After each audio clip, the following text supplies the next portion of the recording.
out on a Friday night and you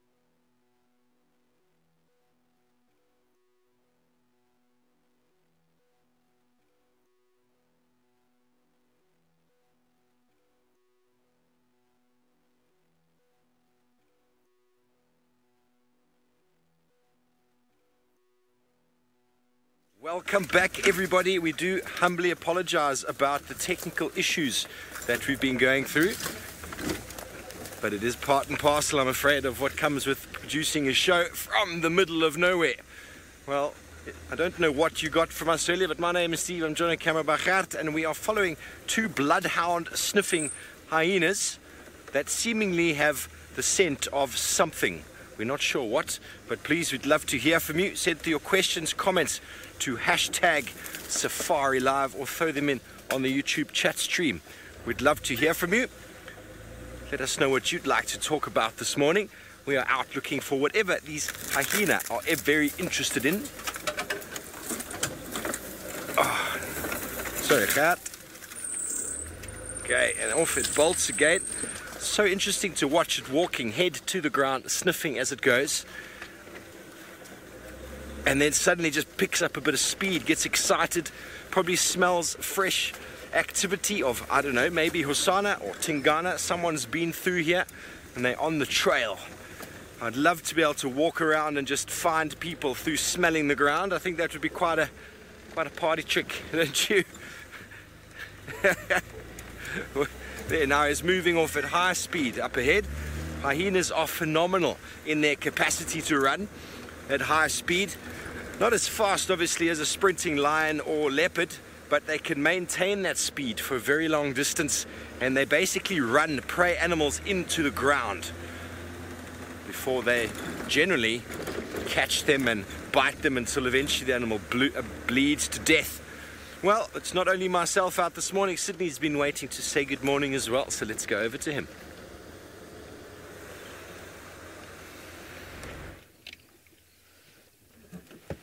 You can see I've got some elephants here, and there's even a small baby. This is a lovely sighting. Look at that. Right on the right side there, you can see the small baby is going behind the mother. That one looks very much small. A very, very good morning and welcome to the beginning of the morning safari. This is Sydney from Niconico, and I'm traveling with Marcel, who is my camera operator this morning. And we will try by all means and get you some of this interesting game. For in case if you need our attention, you can follow us on Twitter, #SafariLive. You can also follow us on YouTube chat stream. So the elephants are trying to gather quite a lot of food early as now when it is still overcast. Sarah, this is a great way to start the morning game drive. You can see the baby, I think, is the highlight at the moment. So you can see that the mother is not even being protective. So mostly the elephants, when they've got babies, they can be very temperamental. Oh, you can hear some water coming here. Next to me, there's another elephant feeding. It's right here, you can see. Apologies for the antenna.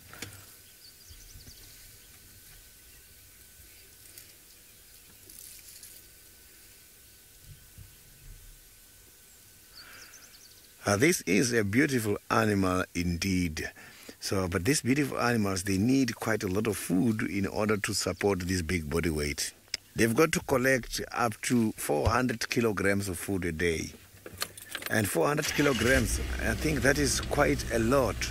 So I'm just going to try and pull forward to see if we can see that baby somewhere right in front here. The baby is so cute.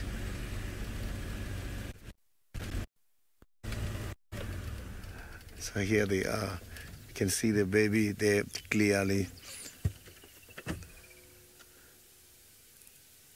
So that baby is playing with something. There's a little drainage there.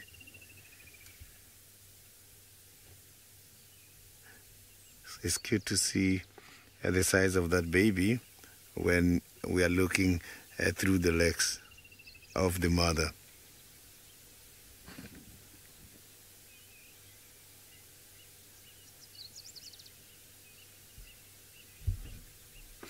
So now let's cross over to the Masai Mara, where David is having some buffaloes at the moment. Jumbo Jumbo, and a very good morning from the Mara Triangle in Kenya, and well done Sydney for having started with some big mammals, and we are also with some huge and similar big mammals here in Kenya, and these are the buffaloes. My name is David, and good morning all of you. With me in camera is Archie. Archie, good morning, and very excited to have you on such a cold morning, 17 degrees Celsius and 63 degrees Fahrenheit. But my Masai Shuka is helping me and keeping me warm and making sure that I do what I need to do without any worries. Now, these buffaloes here is a huge herd, and if you look at them carefully, most of them are just laying down and not doing much. And my guess is, because most of them are still cold, but it won't take long before they're up and about eating. And you notice it's still a little bit dark here, and that's why we are in infrared. Otherwise, as the morning brightens, we'll be switching on to the normal natural colors. Remember, our drives, as usual, I'm sure Steve must have told you, are very interactive. We love to hear from you. Should you have any questions or any comments, please send them through using hashtag SafariLive on Twitter. Lots of rains here. That has not stopped. Last night we were hammered very much, but we survived. This morning we had spitting starting about 4 o'clock up to about 5:15. You're like, ooh, what's going to happen this morning? But luckily it has stopped, and I'm looking forward to a bright, beautiful morning. Buffaloes, the biggest strength is numbers.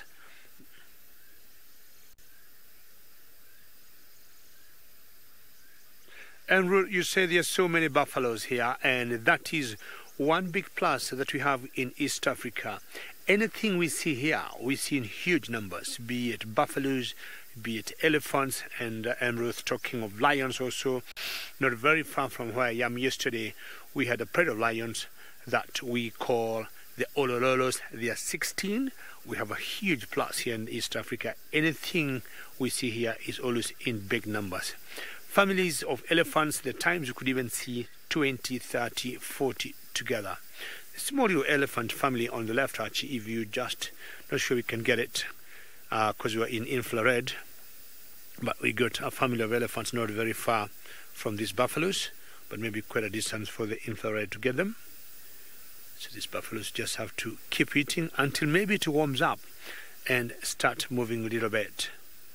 You can see how many they are. My guess is about 100 plus.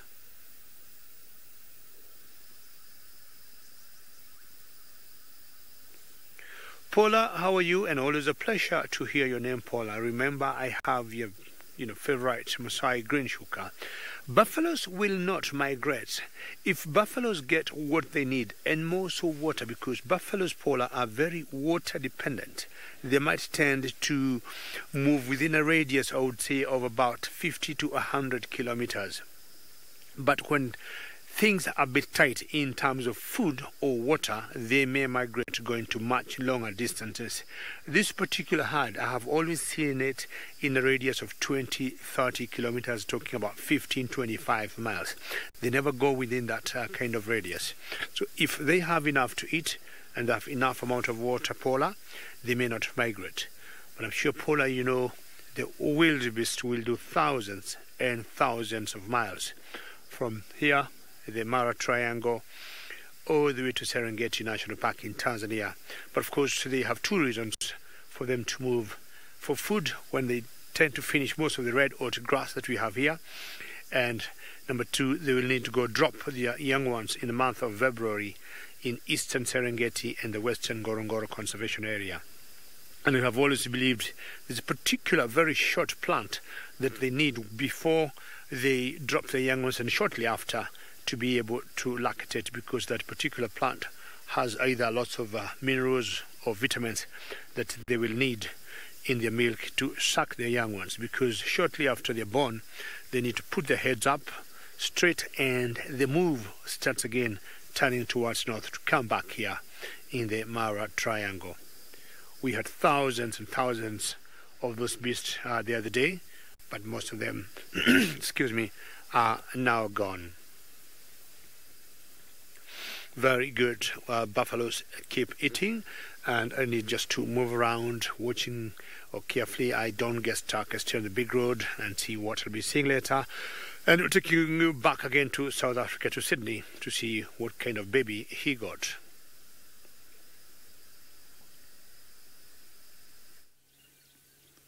So the baby is still here. It's just that the thick bushes are hiding our baby. You can see there that the mother is like, look, you can see the baby's coming out there now. Look at that little trunk. The baby's trying to investigate, trying to check. Look, you can see that this is so cute. Look at that. This baby's interested on some child play. I saw. Look at that.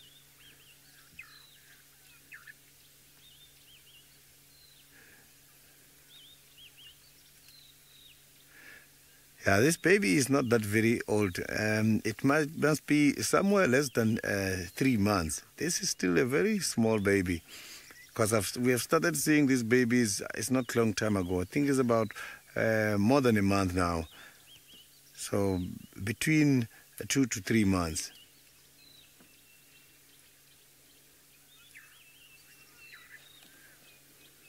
So one of these female elephants used to be aggressive a little bit when she was pregnant.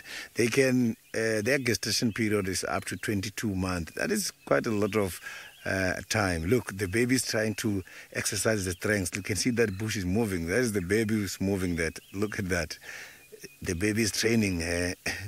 So play is an integral part of training. If they don't play, they're not going to learn a lot of survival skills. So look at that. So this baby got to learn how to use the trunk. Look at that. Look. This is lovely. Normally these little ones are hidden and they are well protected by the mothers. But here I can see this one is not an issue. Look, it's trying to even grab some of the leaves.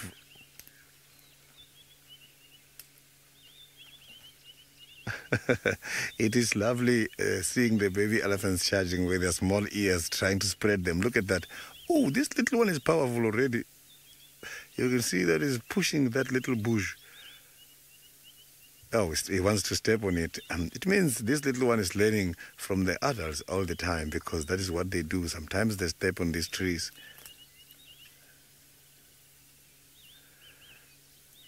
So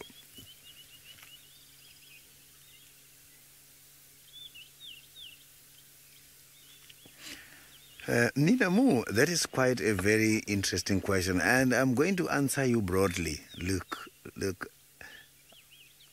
this is beautiful. Look at that. I will answer you, Nina Mu.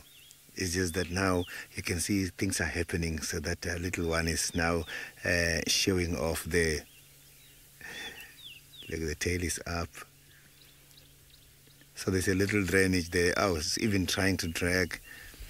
So we have seen the little one demonstrated how to push the trees and how to use the trunk, and then was trying to drag to show us that I have seen the other ones, the big ones, also dragging their legs. So Nina Mu, the elephants, sometimes they do kill these trees, but not all the time. What kills the trees is when the elephant debarked the tree.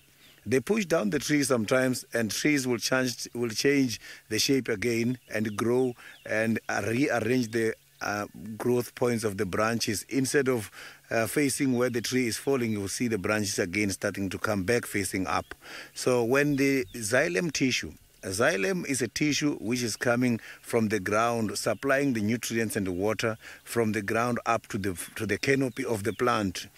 And we have got the phloem tissue, which is a tissue taking the nutrients which has been processed up by the canopy, by the plant, back to the storage organ, which is the stem as well as the roots. If the elephant debugged these two most important tissues, is then that the tree is going to die, because there won't be any supply of nutrients and water.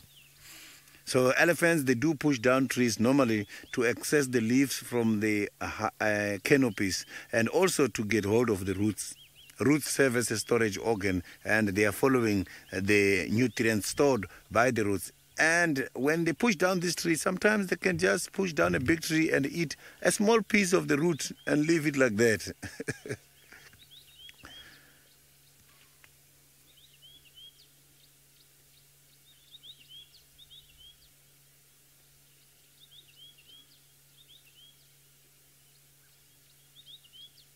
So you can see that there is evidence that there has been very big fires here by this area many years ago. And when the fires are burning, sometimes they do destruct quite a lot of trees. Fires also can be used to control bush encroachment. And the elephants can also be used to control bush encroachment. So here, the fires can control this bush encroachment when there is too much bush in the same area, densely populated. You can use the fire in order to open up. And you can use the elephants as well in order to do the same thing. So, but after fires, sometimes if the fire is during the dry season, elephants, they are not going to get quite a lot of food. That is when you will see them also pushing down the trees in order to eat the roots, because fire has taken everything here up on the ground.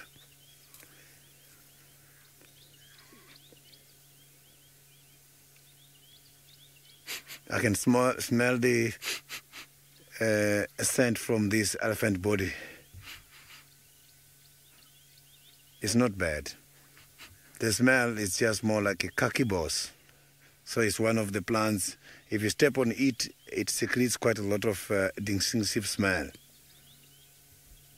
So you can see the hairs by the tail. Elephants, if you look at the bodies, it's difficult to see the hairs. They do have hairs, and they are part of mammals. And there by the tail you can see it's clear. The hairs by the tails is used in order to chase away the flies. You can see what it's doing. It means it must be irritated by the flies there, by the urinary organ.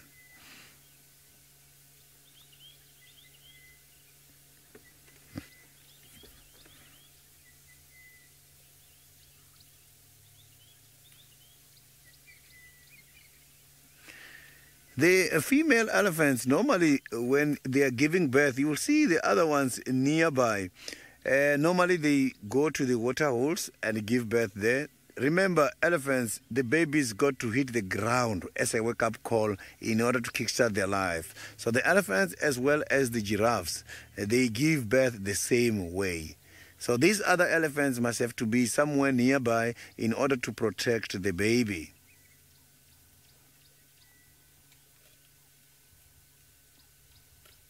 So you can see that we do have more other elephants here. It's quite a very big herd. It is splitted. I saw some of them a little bit much further, and we are lucky to have these ones very close to the road. Oh, some elephants are even drinking. Let me visit. I'm just gonna reverse a little bit so that we can enjoy the elephant drinking. Some of them are drinking at the water hole here, and in about less than a minute, I will be at the water hole. So elephant drinking by this time of the morning, too early. So it's too early for them to come and drink. Normally they come here running about 9 and sometimes at about 11. So you can see now they are coming from the water hole. Apologies, I am not alone at the sighting. Look at that, on a convoy. This is a lovely sighting. So a group of elephants is called a herd, and is also called a parade of elephants. You can see them parading on a convoy coming to pass by.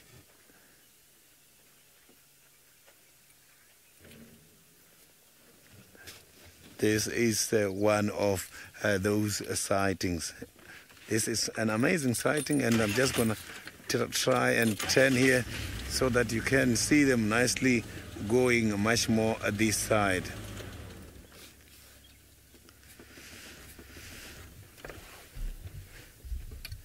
So these elephants we are seeing now, they are not part of the elephants that we saw just now. These ones, they are from the very same herd, but this is another splitted small group.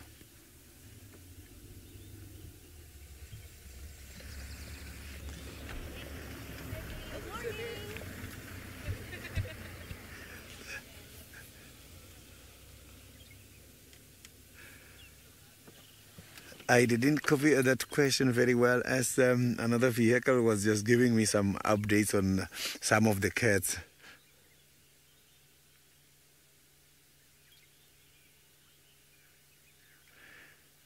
I am not too sure if elephants can also have the breath cancer, but I know that the animals, they do have some of the diseases, but the breast cancer is one of the diseases I'm not sure when it comes to these big animals. So we are sometimes sharing more or less same kind of disease with these animals. Some of the diseases affecting them can be transmitted to us too, which are called the zoonotic diseases, diseases which can be transmitted from animals to the human beings.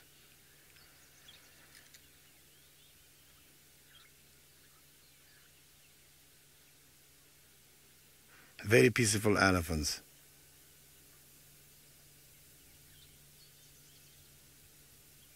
You can see how rough their skin is. When elephants are lying on the ground, these are the markings that you see. So they did develop a very nice drawing on the ground.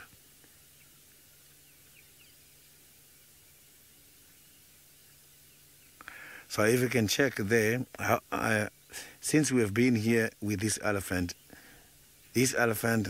has not, it's only now that it's flapping the ears. Oh, David is lucky with the lions by the Masai Mara. Let's quickly go and see the lions with David in the Masai Mara. Yes, I am lucky with the lion who is moving. Let me first, we can see whether they can get it there. And is a male lion I think I might have seen a couple of months ago. And this particular lion, I remember it very well because it got half a tail. And he was the one that was fighting with Kipuli. Let me just turn around first and see if we can catch up with him. And there's a drama between this particular male lion and another male lion that we call Kipuli. Not sure he wants to hide from us. Let's see whether they can catch him before he hides there. Let's see whether they can just get a glimpse of him before he disappears in that little bush there. But I think this is a nomadic male, and he was fighting with Kipuli. You see the short tail there? That's still a bit bloody. And he is nomadic. He does not belong here. And definitely because of being new and not sure of what might happen there, he disappears, and you can see the tip of the tail is a bit bloody, and I can tell you nobody will ever see him the moment he gets in there. So he doesn't belong to this area, and my guess is he has come all the way from Tanzania in Serengeti National Park. At that point, I can tell you, it will be impossible to see him. At least we had a chance or a glimpse to have seen him. Are you trying to come out? Oh, let me see. Let me just go a little bit closer, another few meters, and see whether we might be able even to see the head. It's rather strange, his behavior, but he knows the dangers of being around here, because if Kipuli happens to be here, anything as you can see, you can just see the movement of the bush there, and I think what he's trying to do is just making himself comfortable. That's the hole he has gone into, and that was like, I'm not sure I want any pictures. I don't want to be photographed today because I would be very scared if Kipuli knows I'm here. So we're going to leave him, and it was good to see him at least for a couple of seconds. And that is one. It was him and another male that had a full tail, and they were both nomadic. Oops, there they come out. I've seen them, and they're the same ones I'm talking about. So they did not even stay in there, and there they are on the left. So we're going to film them now as they're going towards the sunrise. We shall be having one great moment here. And these are the two lions I was talking about. Speak of the devil, because I remember them very well. So the one that is in front was mating with butternut, and Kipuli sorted him late in the afternoon. But the first that Kipuli fought was the one with the half-tail earlier in the day, and that's like 2 months ago. How lucky. They should be very careful. We do not know where Kipuli is. Kipuli has been missing in action for quite some time, and it's time to have a toilet break there. And he's having a toilet break. We have some magnificent sunrise on one other side of the horizon.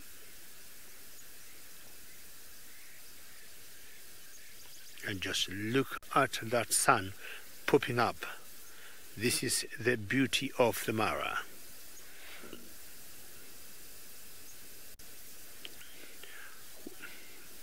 Yes, again, the final control says, wow, how beautiful that is. And that's quite amazing.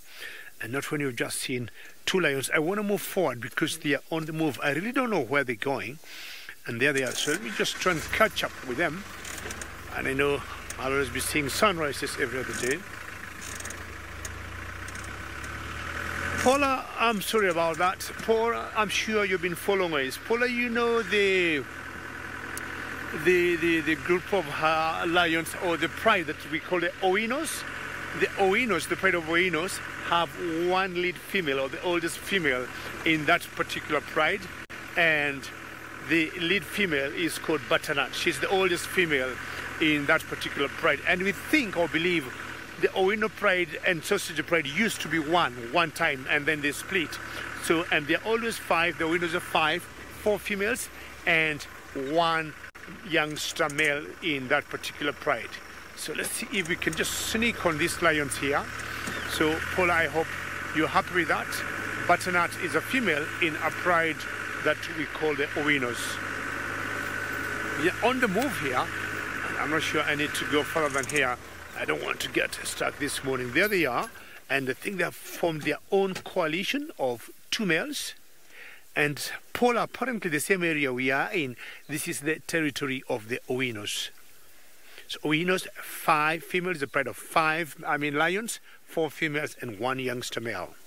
So these are nomadic males. They don't belong here. They belong to Serengeti National Park in Tanzania. And as I say, 2-3 months ago, we had the most amazing sighting of Kipuli dealing with 2 of them. So he dealt with the one with the tail early in the morning, no, in the afternoon, but the one with the half tail was dealt with in the morning, and the one with the full tail was mating with Butternut. And Kipuli allowed him to mate with Butternut for about a day. On the second day, he came, chased away the one with the short tail, and then came back and dealt with the other one in the afternoon. So not sure where they would want to be going, but they know the dangers of trying to expand their territory. But being brothers in arms, being both of them, they can easily face any lion. But Kipuli is much bigger, much older, and to me much stronger than them. David, I would say these are young males, and I'm giving them maybe about 5 years in age, David, and very good to hear your name. And remember, David, we share our names. And as what I'm thinking, we have another coalition that we call the Oldonyo Pike, and the Oldonyo Pike males are 2 males that I think now they're in charge of the territory of the Sausages. Sausages is another pride of lions, and Kipuli and his 2 other youngsters have been missing. So if anything, or if the dynamics are going to change here, we are going to see these 2 males that we're watching now trying to go and kick out or overthrow the Oldonyo Pike. Who knows? Look at that sunrise and those 2 lions. walking there. How beautiful is that? So yeah, let's give them 4-5 years, David, and I can think coming to 6-7, they'll be able to take over our territory very easily. They look very healthy to me, in very good shape. And where they're going, they're not definitely heading to Serengeti. They seem to be staying here, and they might stay here for quite some time.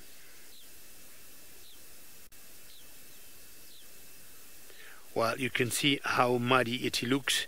See that stretch of road, and what I want to do is not to go that direction. I just want to reverse and stay on the big road, not to take any chances of getting stuck. Okay.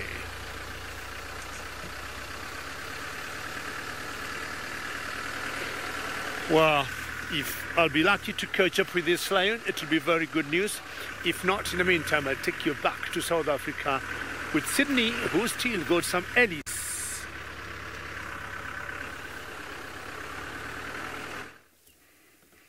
So I can see that I'm still here with a big head of the elephants who are having something to eat this morning. And now one of them, big one, is just against one of the sickle bushes. Now I can't see the flowers on that sickle bush. I'm only seeing small pieces of flowers at the edge by the other side. Elephants, they're just eating anything and everything from that spine tree.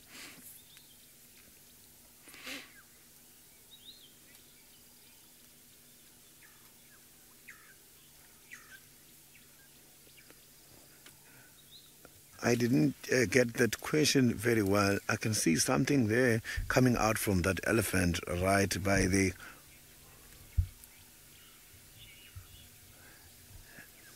Jamie, the elephants, they are so wrinkly if you look at this whole body. I'm not too sure why specifically elephants have got such a very rough skin like this, but it must be something to do with its adaptation for living.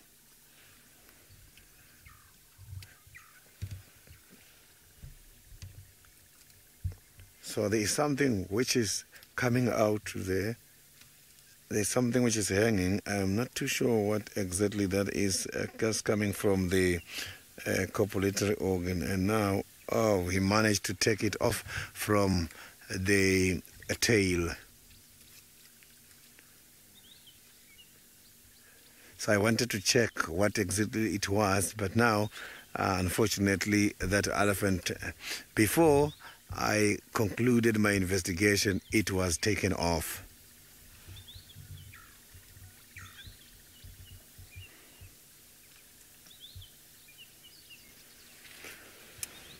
So you can see that elephants they have got very big body size, but they can easily hide. You can see how they are now getting camouflaged behind these trees. So the one at the back is making it clear that these big body-sized animals, when the trees are covering, it is becoming difficult to see them.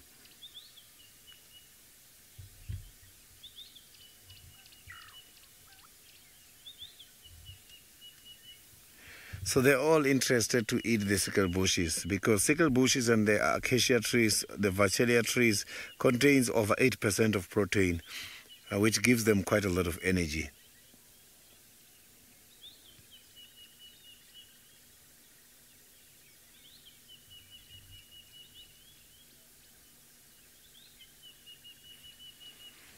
So now I'm just gonna pull further, as I can see that the sighting is not that good anymore.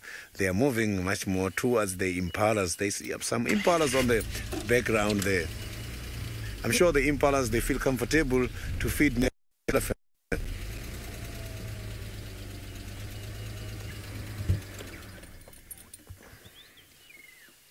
So the impalas are right at the back. So elephants do help these animals for safety when they are close to them, as I don't think the predators can easily come and take a chance.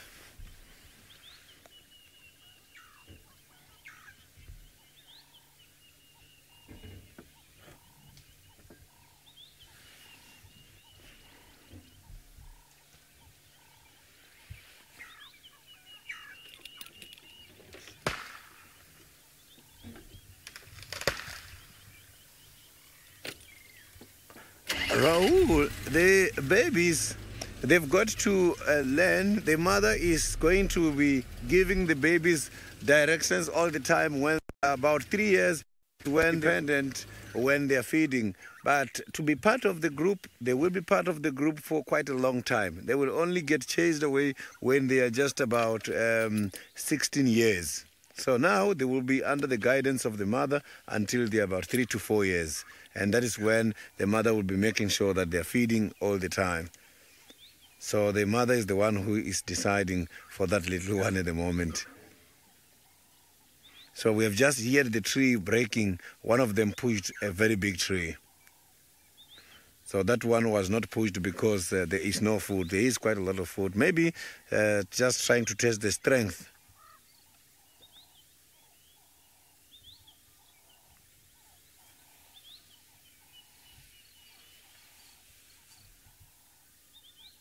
So the elephants, they've got a very interesting social structure whereby if one female dies when she's got a baby, the other lactating female is going to take over and nurse the little ones.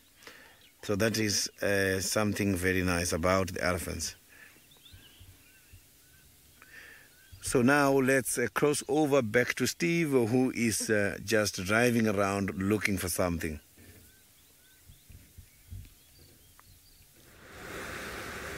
Yes, indeed, Sidders, we're always looking for something. And while we tracked those hyena, or followed those hyena for quite some time, and then eventually they ran across our northern boundary into, for those of you who have never mapped before, here it is on, here we are, here is our camp. Oh, let me just turn that down. Our camp is just over here. We are currently over here now, and we followed the hyena from here all the way through, and they went out into the top northwestern side. So that goes into Buffelshoek and then Manuleti, and there's a nice watering hole up there called Sydney's Dam. And while they were definitely on the trail of something, but I'm not sure what exactly. Unfortunately, we can't go across to the other side, but we have come back, and we had a few issues with our pole on the back, but we're back up and running. So please don't forget, this is a live and interactive game drive safari. We'd love to hear from you. Hashtag SafariLive, or throw your questions, comments on the YouTube chat stream. Anything you'd like to talk about or see this morning, please feel free to send those through. We've been giving Sydney assistance now in trying to see where Hosanna might have gotten to. There were some tracks seen close to Galago, but it is a very thick area and it's quite tricky trying to find him at the moment, but with persistence surely it will pay off. You know, he likes to bounce between the watering holes, so I'm going to head down towards Vuetelapan and see if there's any tracks there, and then his old familiar haunts along the Mulwati drainage. No doubt there will be some more elephants to be spotted this morning. Sydney been having very nice sighting there. We were following those hyena earlier, and I think he's with the same elephants that we spotted initially. They moved towards the herd and they seemed quite brave and quite brazen for a moment until one of the youngsters decided to chase them, and then they ran away. I've never seen elephants get upset with a hyena before, but they didn't really get upset. They just said, "Oi, I'm much bigger than you." And the hyena took off at their loping gallop, trot, or whatever you might call it, away from them. It's always quite interesting trying to follow them when they move that quickly.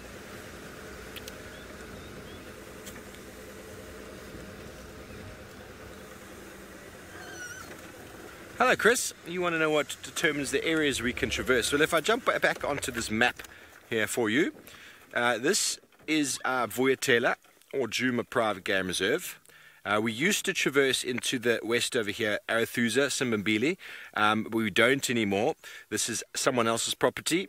This is someone else's property. Here is Chitwa in the bottom corner. We've got an agreement with the owner there, so we can go there.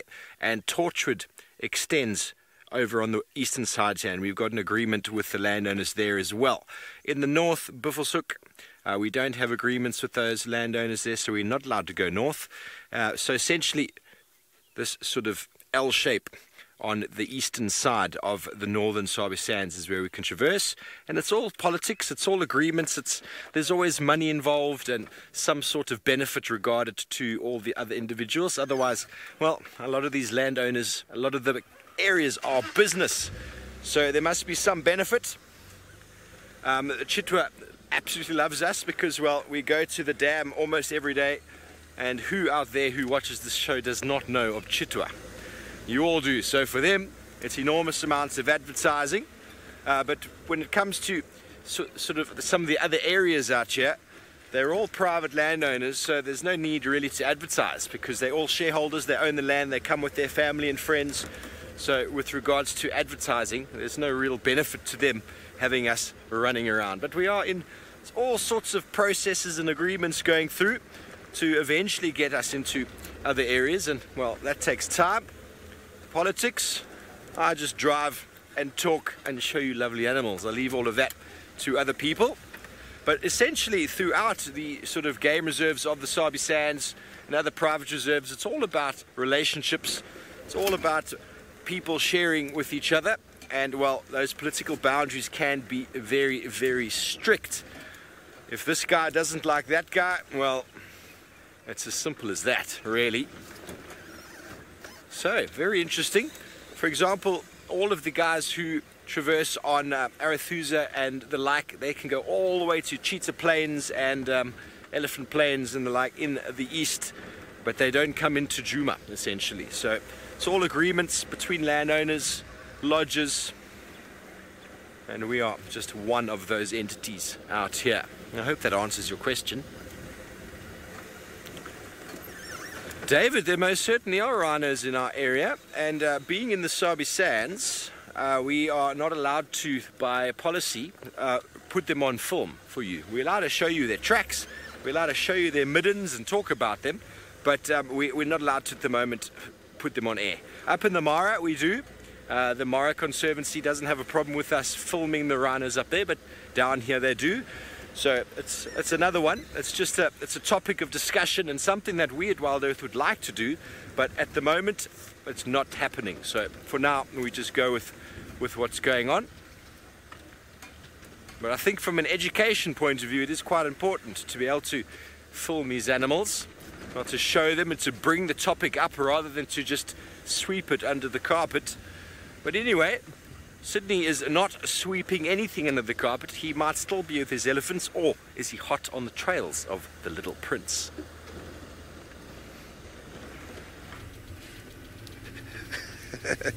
I've got something here very interesting, and this leopard is just lying down right on top of the termite mound this morning. And guess who called me for this sighting? A francolin. A francolin was just making noise non-stop, and I decided to come and check what this francolin is complaining about. And here's the leopard.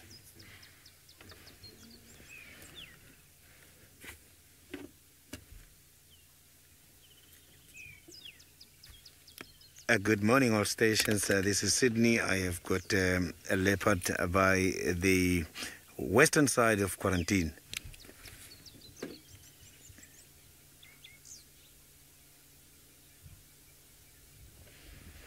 So you can see that now this leopard is lying down very much relaxed, and I'm very interested. I want to see if this leopard ate or still got to go around here in search of some food. The weather is perfect. We might see this leopard doing some hunting. And down here by the quarantine, there's quite a lot of impalas. Maybe that is where he's going to go afterwards.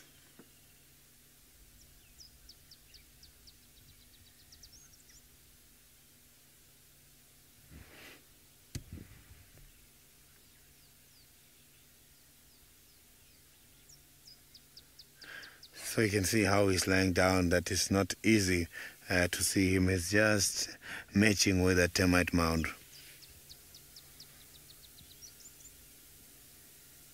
So you can see that there is a tree next to it. It's just that I think the elephant is the one maybe who ate from the tree. So he's using that tree in order to hide. So if anything comes here, it's going to go to the other side, just like that. is a very clever animal. And I'm very much excited about this sighting, same as you are there at home. This is an amazing animal.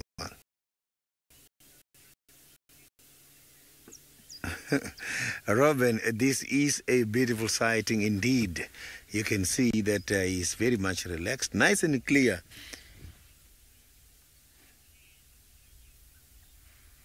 So you can see that the hairs, everything looks beautiful, and the tip of the ears as well. So the eyes are closed, you can't see anything there, only the spots. Looks like it doesn't have eyes.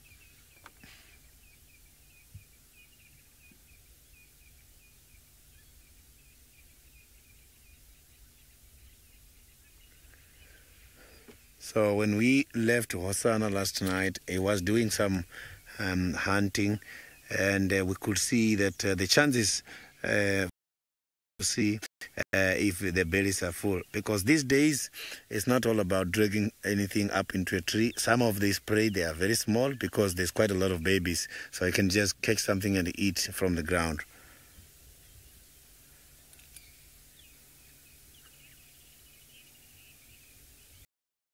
Emma, they do pay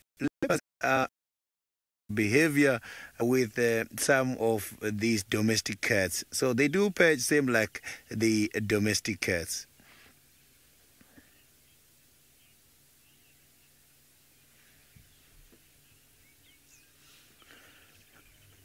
So now, apologies for the inconveniences. We are having some technical problems.